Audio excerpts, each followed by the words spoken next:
Panitia Khusus Rancangan Peraturan Daerah tentang Perubahan Badan Hukum PDAM Bandar Masi Wayahini masih belum memfinalisasi. Ada beberapa poin yang belum terpenuhi sehingga ada keterlambatan penyelesaian pembahasan rancangan perda soal perubahan Badan Hukum PDAM Bandar Masi ini. Pemirsa, berikut kabar selengkapnya. Panitia Khusus Rancangan Peraturan Daerah tentang Perubahan Badan Hukum PDAM Bandar Masi Wayahini masih belum memfinalisasi.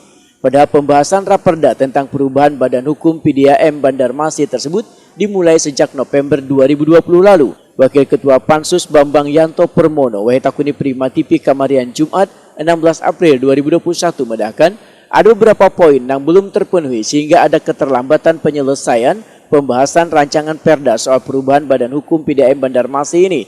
Anggota Pansus ujar Bambang Yanto Permono karena keinginan untuk memperlambat penyelesaian pembahasan hanya ada beberapa poin penting yang harus dilengkapi. Salah satu poin penting tersebut adalah berkaitan dengan jumlah modal yang dimiliki PDAM Wayahini karena modal yang disampaikan wayah pembahasan masih perkiraan. Mengenai mekanisme perekrutan direksi PDAM, menurut politisi Partai Demokrat ini masih dalam tahap pembahasan karena bisa diambil melalui panitia penjaringan maupun melalui sistem lelang jabatan.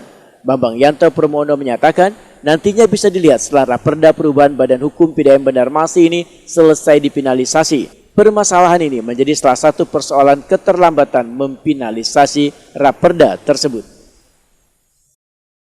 Sementara kalau namanya Persero udah memodal saham ini, makanya kita kepengen supaya ada lah. Makanya kenapa agak lama ini kita pengen membuat satu formula yang bagaimana caranya nanti pihak DPR ada semacam apa? Andil. Bukan andil, ada semacam pengawasan lah. Berarti panja aja Pak ya, ada kan? Makanya nanti kita lihat nanti. Jadi bukannya memperlambat atau apa, jadi ada banyak permasalahan yang perlu kita selesaikan pelan-pelan.